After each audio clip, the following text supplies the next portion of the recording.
Overwatch 2 is already out for 3 days and I played around 4 hours of it, as well as a few 2 hours before the Overwatch 1 was replaced by Overwatch 2 forever. I'm Lucas Highland, and in this video I'll share with you my perspective and first impressions about the new game from Blizzard, Overwatch 2.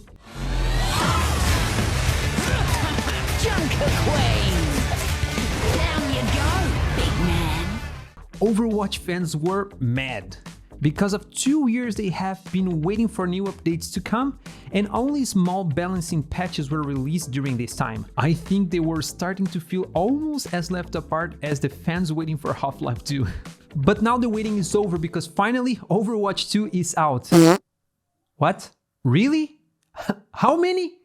4 hours? Oh my god. Well, apparently the first experience players had was just to wait a little bit more, because everybody who tried to access the game in the last few days had to wait in long lines with anywhere from 300 to 50,000 people ahead of them. These are the numbers in the European servers where I played, but apparently in the US servers, well, people were constantly getting disconnected after hours of waiting, being disconnected in middle of matches and being pushed to the end of queues with more than 90,000 players. Ouch! But some streamers got disconnected with perfect timing. Here we can see Reinhardt hitting someone with so much strength that he pushed the player out of the server. And in this one, Tracer went so far back in time that the servers were not even open yet. And yes, this was my first attempt to play the game. There was 50,000 people ahead of me in the queue, and this screenshot you are seeing right now was taken right after I think. I could use this screenshot for my video, but it took me 1 hour to remember that I create videos for the internet about the video games. Should I look for a doctor? Probably. I waited for 4 hours. I literally had time to take a shower, have dinner, and play 8 matches of Paladins before it was my time to access Overwatch 2. Let me know in the comments what was the biggest amount of players ahead of you in the queue to play this game. Honestly, I think they could be prepared for this, and now it's time for the conspiracy theory. What if they knew this was gonna happen and they made this on purpose? To get free publicity. After all, bad publicity is still publicity. Don't know. Well, after waiting for 4 hours between 15,000 people ahead of me and several disconnections due to what seems to be DDoS attacks, I finally got my turn to try the game at 2 AM. And this is what I felt in the first few hours I played Overwatch 2. For generations, my family has served and protected our city by following traditional paths. Let's start by saying that apart from the jokes comparing Overwatch 2 to Paladins, my predictions were pretty accurate in the previous video I made about Overwatch 2. You can watch this video in the card above.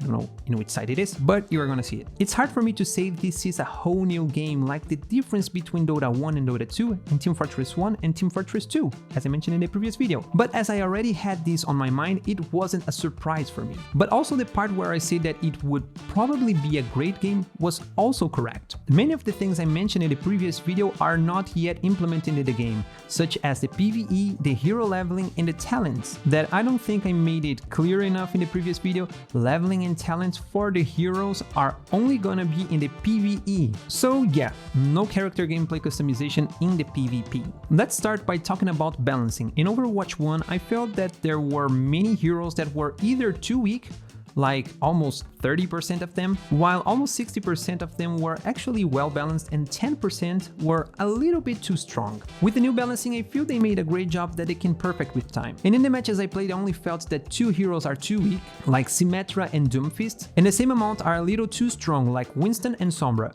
It's way more well balanced than it used to be, but this is just my perception, and with only a small time played. Let me know if you agree with me in the comments. And no fanboy comments, please, just be a grown-up. And once you are down there, don't forget to drop a like on this video because this helps me a lot, and also subscribe to this channel so you don't lose the next first impressions videos. The new monetization system will be very weird for the old players, as we don't win prizes as frequently as we used to, but not too slowly too if you have the Battle Pass. Finally, they got rid of the loot boxes. But what were you waiting for? They are Blizzard. They only care about the fun that the players have playing the game, not about the money that the players put in the game, right?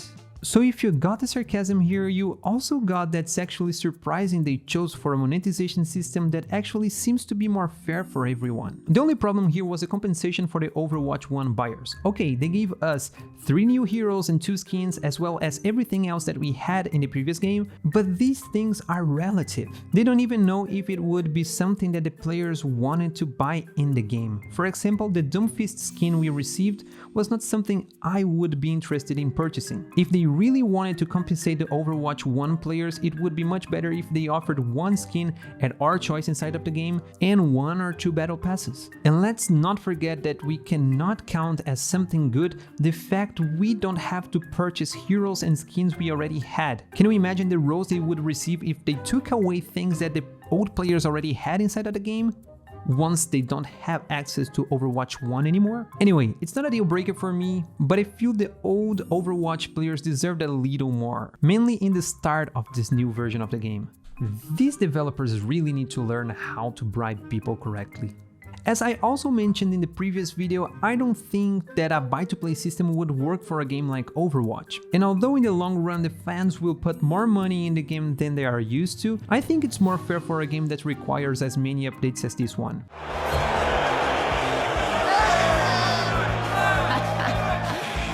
But here I am.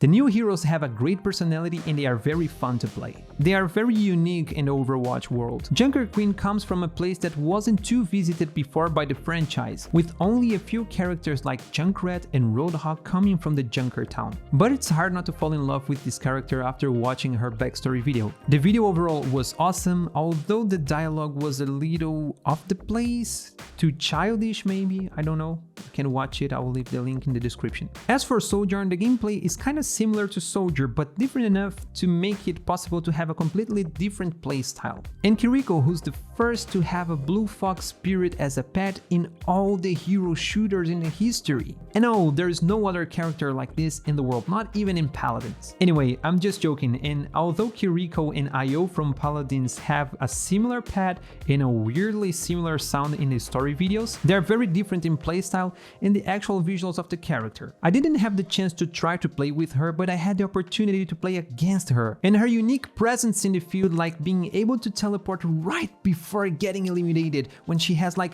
5 of HP, is annoying. Interesting.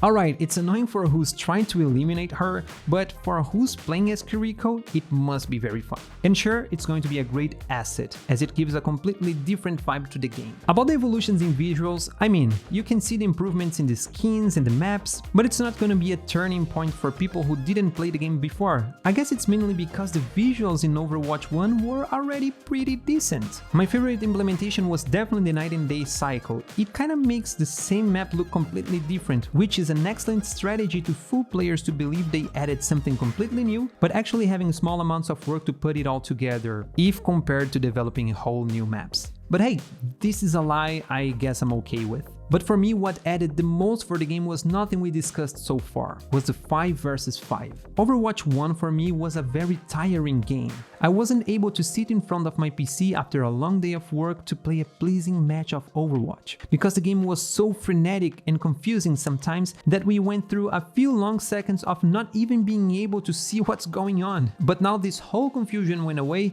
and the game is much clearer. With 2 less players in the matches, it seems the game gives more space for thinking about the strategy, to move on and do something in the game, instead of getting all kamikaze as soon as the game gets a little bit harder. 5 versus 5 made Overwatch 2 a more enjoying, clear and strategic game than it used to be, without losing the essence that made Overwatch 1 a great, fast-pacing game. And I swear they didn't pay me to say that. After all, who pays a channel with 122 subscribers for anything? But feel free to get in touch with me if you want to invest in the future of this channel. About the performance. Well, the long queues to enter the game was a little bit too long and there was lots of disconnections. And I faced a few FPS drops I didn't have in Overwatch 1. Just so you know, I have a PC with an RTX 2070S with an AMD Ryzen 3700X and 64GB of RAM. But the FPS drops were not deal-breaking for me. There was some small bugs that was not very clear for who played the beta version. A friend of mine wasn't able to invite or be invited to parties because he was using a beta version of Battle.net, not a beta version of Overwatch, but a beta version of the launcher Battle.net. And the message he got was that someone who's trying to enter the party is a different version of the game, not of the launcher. But anyway, the weirdest part is that he had to Google to find a solution instead of having a prompt in the game telling him how to solve it. It's not like they had 2 years to prepare for this, right? Overwatch 2 is not a completely new game. What I really feel is that they stopped providing updates for Overwatch 1 for 2 years, and then suddenly from night to day they gave the players 2 years worth of updates. In my opinion, it would be much better for them if instead of just stop making the updates for 2 years, they were giving the updates slowly along these 2 years. And only when they introduced the PvE, then they could simply call Overwatch Update 2.0.